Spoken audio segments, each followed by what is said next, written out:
Hello, everybody. Scott Golden here with the NXT Takeover 36 review for the 22nd of August 2021. Not a bad show, honestly. Actually, a lot of good things, and showing that NXT still brings out the good big show feel when they need to. Actually, I in a lot of ways think it was better and more noteworthy than SummerSlam.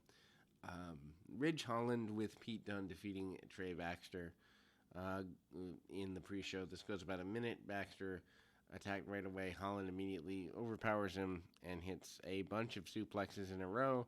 Baxter tries to come back with a hip attack springboard, but Holland hits a headbutt and maintains control and hits the Northern Grit for a quick win, obviously.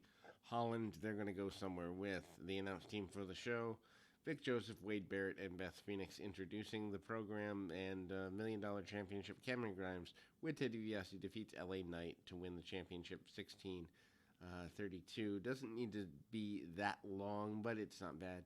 Obviously, if Knight wins, Ted DiBiase must be his butler. Knight gets in Grimes' face early and starts off with a slap and a knee lift for his trouble. Grimes then keeps on the offense, $1 million dream attempt, but Knight rolls the floor, avoid a couple of kicks, and that third kick catches him. Grimes sends him into barricade. Barricade shots are terribly overrated in wrestling these days. DiBiase sends Grimes into a dropkick on Knight and an assist. DiBiase being here is kind of cool. Anyway, back in the ring, Grimes climbs the ropes.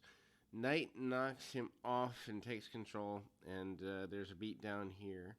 Grimes comes back with a running crossbody. He counters a corner neck breaker and goes into a Rana, but Knight turns it into a power bomb for near fall. Knight then works Grimes over and works over the neck before the tilt-a-whirl slam. Knight goes for springboard. Grimes comes back, moves out of the way. Grimes then makes a comeback with running forearms and a corner senton.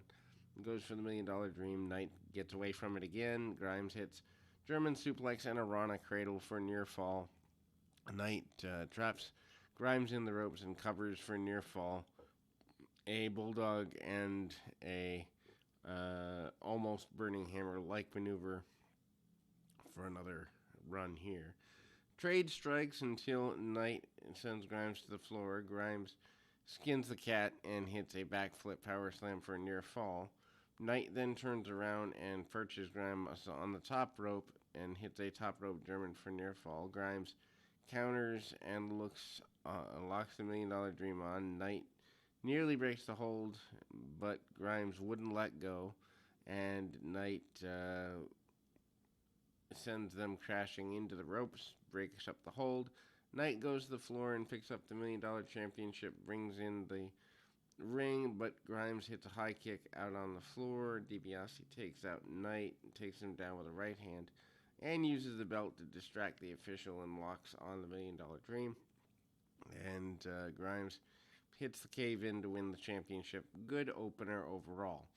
NXT Women's Champion Raquel Gonzalez defeats Dakota Kai 12-27. This is a good match and enjoyable. Kai uses speed and quickness, and obviously Raquel uses power in a Styles Clash match. Gonzalez attacks early, capitalizing on a cross arm breaker, and Gonzalez fights out and locks on a powerbomb. Kai hits a scorpion kick, and they go to the floor.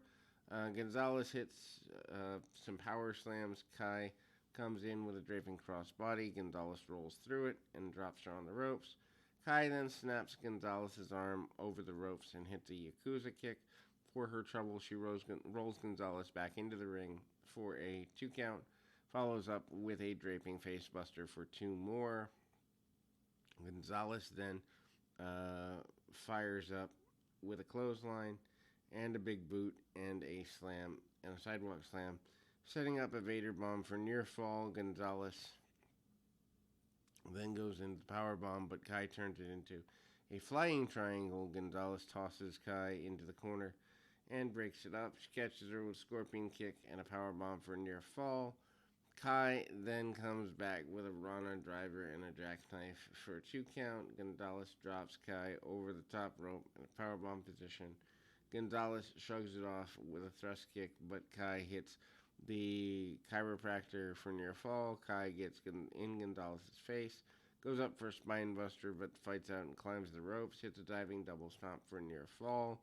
Gonzalez drives Kai into the corner. They fight on the top rope where Kai escapes and hits a pump kick. And then she goes for the Yakuza kick, but Gonzalez hits a power bomb off the second for the win.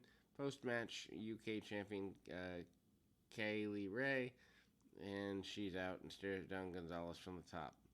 Then we go to probably the most anticipated match of the set for those who are fans of such, and this is the UK Championship.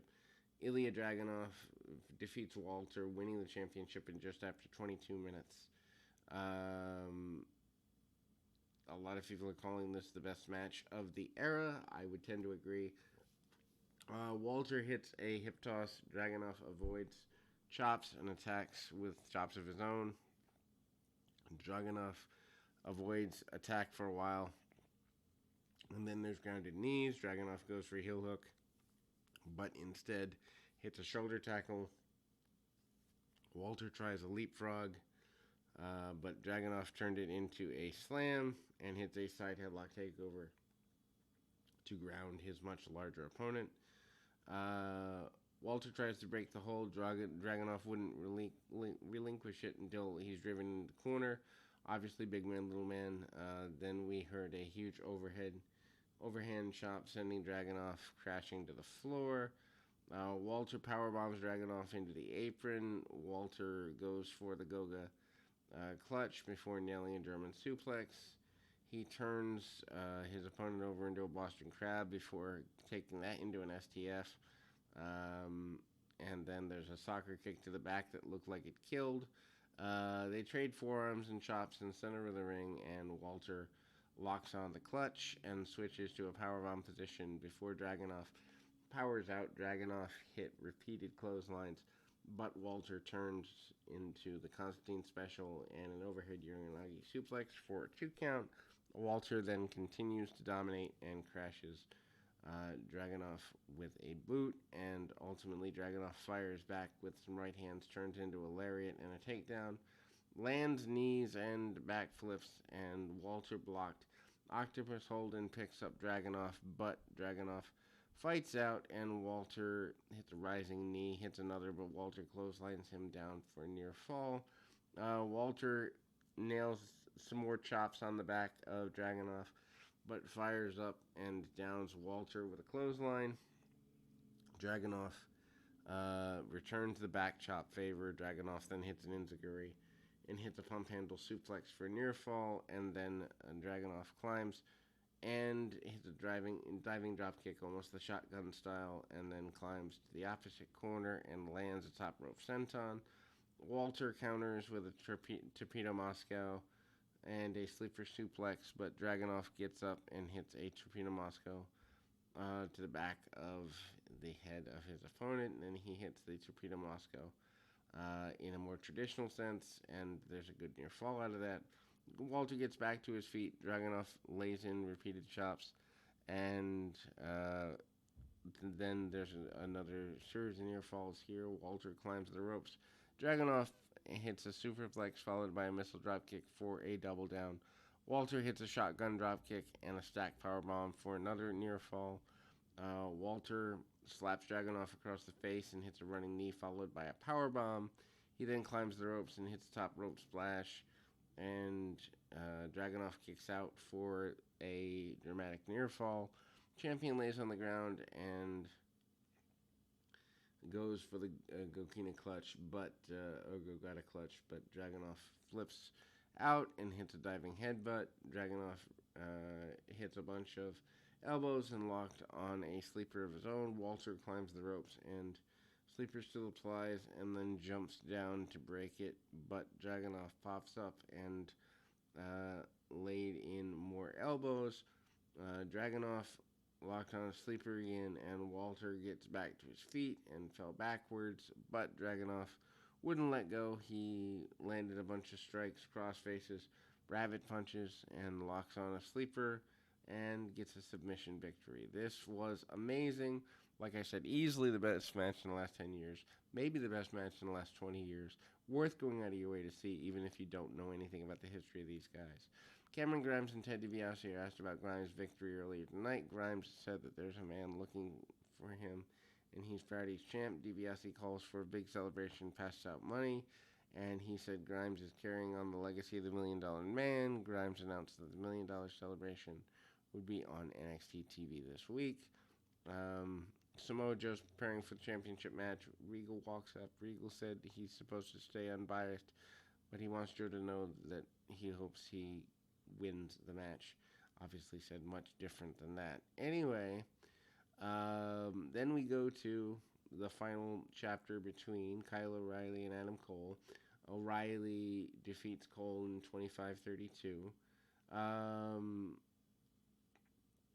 Them having to follow Dragunov and Walter doesn't do them any good.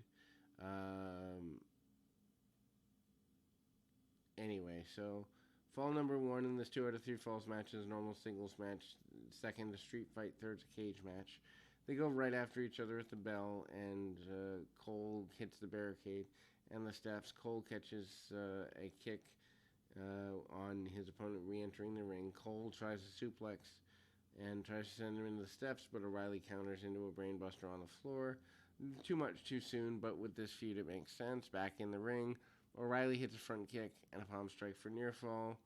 And then he goes into the mount, goes into an ankle lock. Cole kicks his way out and hits a leaping knee. Cole hits an enziguri, but O'Reilly catches a super kick and nails a discus clothesline. O'Reilly then goes for the diving knee, but catches a super kick. O'Reilly counters with the Panama Sunrise in the cradle for a quick first fall at 3:29. Fall 2 is a street fight, and Cole goes to the floor. O'Reilly takes him and props up a chair, placing a trash can over Cole's head, and takes Cole out with a running drop kick. O'Reilly goes back in the ring, but Cole immediately hits a super kick, and O'Reilly lands hard on his ribs on the apron. Ouch. And then Cole turns it into a target of the attack on the midsection. Cole attacks O'Reilly's abdomen, and he uses the chair, and he taunts O'Reilly for a bit, but comes back with O'Reilly comes back with right hands, and he's in too much pain, so can't really follow up. They go to the outside, and Cole tries to send him into a chair, but that is avoided. Back inside, Cole nails a kendo stick across O'Reilly's ribs and locks on the last shot, but opted for kendo stick, and O'Reilly covers up. Cole then hits a kendo stick, assisted backstabber for a near fall, locks on the lockjaw of all things, and obviously that is the finisher of his girlfriend Britt Baker over in AEW, and they use the kendo stick for leverage before breaking the hold to inflict more punishment. Cole then taunts O'Reilly, telling him to stay down. O'Reilly fires up and comes back with a series of shots. Couldn't overcome the pain, leading to a pump kick from Cole. O'Reilly uses a standing switch, hits a German suplex and a soccer kick, gutting it out through the pain. O'Reilly drops Cole knee first over the chair before hitting a dragon screw leg whip on the chair. O'Reilly charges at Cole but avoids it. O'Reilly then goes for chest first and props up into the corner. Pump kicks lead to double downs. Cole rolls to the floor and wraps chain around his fist, but O'Reilly has done the exact same thing. Out on the ramp, Cole hits a thrust kick into O'Reilly's midsection. O'Reilly applies a guillotine before tossing his opponent back into the barricade in front of the fans. Cole comes back with yet another attack on O'Reilly's midsection. Inside the ring, Cole props up chairs. O'Reilly turns it around and hits a Uragoshi, and then he goes to the top rope, but Cole props him up and drops him over the propped up chairs. Last shot followed by a pinfall, making this 1-1 at just under 17 minutes. Final fall It's a steel cage match. Officials come check on O'Reilly as the cage lowers, but Cole continues the attack. Power bombs O'Reilly on the announce desk, and Cole brings O'Reilly back into the ring as the cage lowered, and then O'Reilly could be legitimately hurt here. Cole resumed the attack after 3 or 4 minutes of basically a rest period. O'Reilly immediately counters and sends Cole into the cage. They do a bunch of running forearms, diving knee as Cole drops on the ropes. O'Reilly misses diving knee. Cole misses the last shot, and O'Reilly hits the last shot on his own for a 2 count. Cole then hits a low blow and then tries to climb the cage. O'Reilly pops up, and then they trade strikes while standing on the top rope, and O'Reilly is crashed to the mat. Cole then does Panama Sunrise for a near fall. Cole handcuffs O'Reilly to the top rope and hits a bunch of super kicks. O'Reilly caught one and locked on a heel hook while still handcuffed, forcing Cole to tap out and end the feud. I assume that means Adam Cole's headed to AEW. Good for him. His career had gone as far as it was going to go in WWE. Go away, come back, and we can miss you, but best of luck to Adam Cole wherever he ends up. Illinois Dragunov is asked about his victory. He says the ring general has fallen. Legado del Fantasma calls out Hit Squad. Escobar begins in Spanish. He said Swerve would find out nobody's better than Legado. Mendoza then said Tuesday they'd finish the job. Escobar said he who lasts best, and that'll be this week on NXT. So this week's NXT TV lineup: Hit Row versus Legado del Fantasma. Breakout Tournament Finals: Carmelo Hayes and Odyssey Jones, and Cameron Grimes' $1 million belt celebration. Time for the main event, and this is a 12-minute 19, but this is probably the shortest main event in TakeOver history. This is Joe's first match since February of last year. No Scarlett with Cross. Joe comes into palm strikes early, forcing Cross into the corner, and hits a bunch of deals. And then there's an enziguri that catches Cross and takes him down to the mat. Joe keeps up the attack with a reverse chop, soccer kick, and a running senton. Cross answers with a forearm, but Joe goes back for the coquina clutch, forcing Cross to break. Joe then wouldn't break, so Cross hits a doomsday salto, running forearm to the back of Joe's head. Out on the floor, Cross sends Joe into the barricade.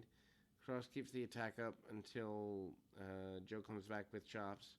Cross hits a second suplex and applies an ankle lock. Joe fights back and follows up with a tope to the outside. The guy that big shouldn't be doing topes, but anyway. Back in the ring, Cross hits an exploder suplex for a 2 count. Joe counters a running attack into a power slam for another near fall. Good briskness on this, but it never goes kind of to a main event level. Then he power bombs for another 2 count before turning it into an STF. Cross does eventually reach the ropes, forcing the break. Cross hits a hammerlock knee strike and a DDT for another series of near falls. Joe comes back with an overhead throw, giving him some breathing room and creating separation. Joe lands strikes and hits a big boot, followed by a running senton. He locks on the coquina clutch in the center of the ring. Cross rolls out of it and locks on the cross jacket. Joe breaks that hold. The Cross has a forearm to the back of Joe's head. Joe reverses and clothesline and a uranagi and a top rope enziguri, leaving Cross in perfect position. Hits the muscle buster for a win. Joe is the first 3-time NXT champion, and we are done for this particular program. We'll be back with more right after this.